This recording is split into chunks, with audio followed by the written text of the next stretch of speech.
In today's always changing gun world, something that everybody has to keep up with is the federal law applicable to firearms transfers in the business. I'm going to go over some of the key principles with you. Okay, a person who is buying and selling firearms with the intent of making a profit is, quote, engaging in the business, end quote, and must obtain an FFL. However, a person is not, quote, engaged in the business, end quote, if they make occasional sales, exchanges, or purchases of firearms for the enhancement of a collection or as a hobby, or sells all or part of their collection, which is personal. In a sale between two licensees, the seller is required to verify the licensee status of the buyer. A prohibited person can never legally possess a firearm. And I'm going to go over prohibited person a little bit more in depth in just a few minutes. The firearms transaction record and InstaCheck were designed to prevent and prohibit people from acquiring firearms from licensees. In any sale from a licensee to a non-licensee, an InstaCheck must be conducted along with a completed FTR or firearms transaction record.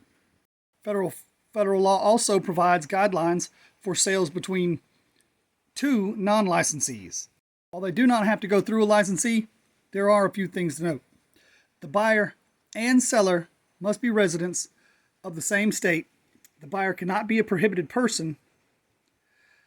A licensee can acquire firearms anywhere. They can only dispose of firearms at their licensed premises or at a gun show in their home state. The Gun Control Act also strictly limits interstate sales and transfers to non-NFFLs. And non-NFFLs cannot sell or transfer to any person other than an FFL whom they know or have reason to believe is not a resident of the state in which they reside. And on the same note, FFLs are prohibited from selling or shipping firearms directly to non-FFLs in other states. However, they are allowed to make in-person, over-the-counter sales of long guns to qualified individuals as long as both states' requirements are met. Okay, now these key principles of federal law applicable to firearms transfers all fall under a bigger scope, which is known to us as the National Firearms Act, which was originally enacted in 1934 as a response to gangster culture during Prohibition. It implemented a tax on the making and transfer of auto-fire guns, shotguns, and rifles, as well as a special occupational tax on persons and entities engaged in importing, manufacturing, and dealing in these firearms. Firearms are subject to the original 1934 Act, included shotguns and rifles having barrels less than 18 inches in length. Certain firearms described as any other weapons, machine guns, and firearm mufflers and silencers. While the act was essentially a tax, its underlying purpose was to curtail, if not prohibit, transactions in NFA firearms after Congress deemed they posed a significant crime problem due to their frequent use in the gangland crimes of that era. The $200 making and transfer taxes on most NFA firearms was adequate to carry out Congress's purpose, discouraging and in some cases eliminating transactions in these firearms. If the taxes weren't enough, the law also requires the registration of all NFA firearms with the Secretary of the Treasury. Under the NFA, you can also be charged for the mere possession of unregistered firearms. And when you applied to register the firearm as required by the NFA, the Treasury Department could then supply the state authorities, and the state could then use that information to prosecute the person whose possession violated state laws. This lasted until 1968, when the Hayes Supreme Court case ruled that the person prosecuted for possessing an unregistered NFA firearm had a valid defense as their Fifth Amendment was being violated.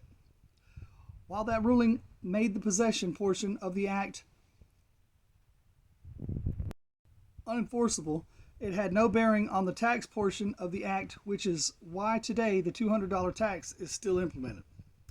There have, however, been a few changes implemented, such as all transactions in NFA weapons must be approved by the ATF before taking place. A making and transfer tax are imposed on all NFA transactions involving non-licensees.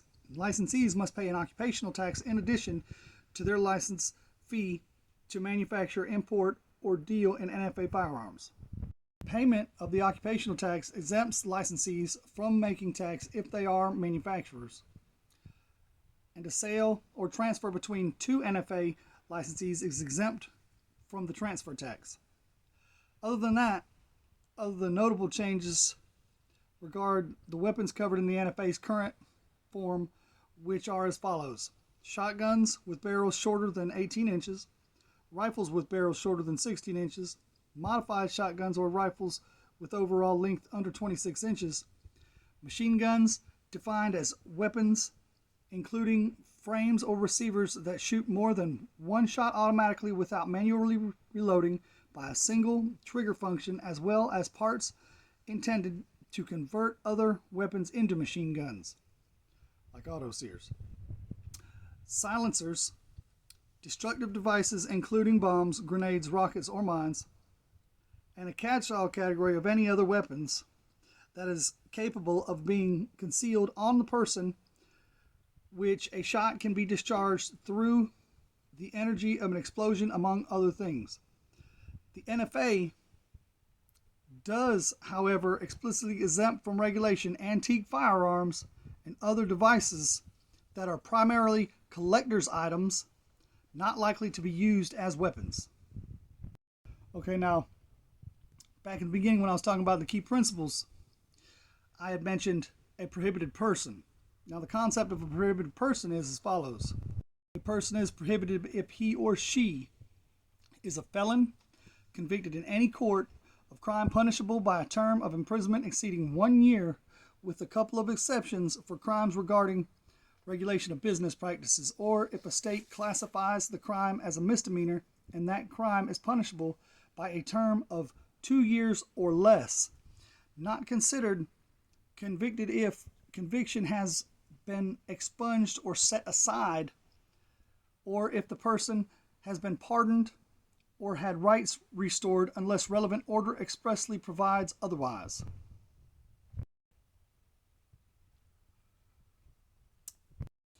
Is a fugitive from justice any person who has fled from any state to avoid prosecution for a crime or to avoid giving testimony in a criminal proceeding, like if they got warrants on them and they take off.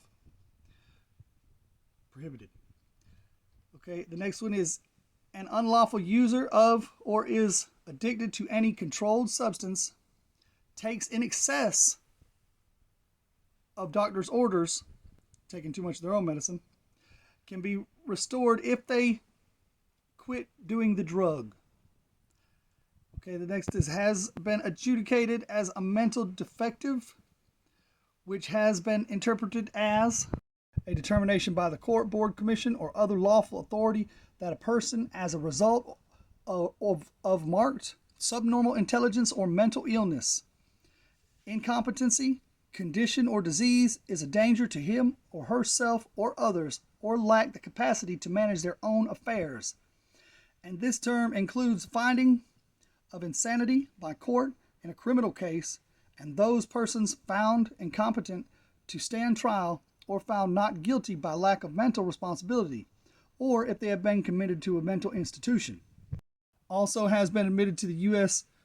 pursuant to a non-immigrant visa or is an unlawfully present alien. There are a few exceptions, but more than likely here in Florida, I won't run into many. Has been dishonorably discharged from the armed forces or has renounced their U.S. citizenship. Could also be is subject to a court order preventing that person from harassing, stalking, or threatening an intimate partner or their child, or engaging in other conduct that would cause the partner to reasonably fear bodily injury to themselves or their child, or has been convicted in any court of a misdemeanor crime or domestic violence. I think that's also covered under the Laudenberg Act in most states as well now. As well as a separate gun control act provision that prohibits anyone, not just FFLs, from selling to otherwise disposing of a firearm if that person knows or has reasonable cause to believe that the prospective recipient fits into any of the above categories. And that pretty much wraps up the concept of prohibited person. Goes over the breakdown of the scope of the NFA, National Firearms Act, and gives your key principles of federal law applicable to firearms transfers. Don't mess around and get caught.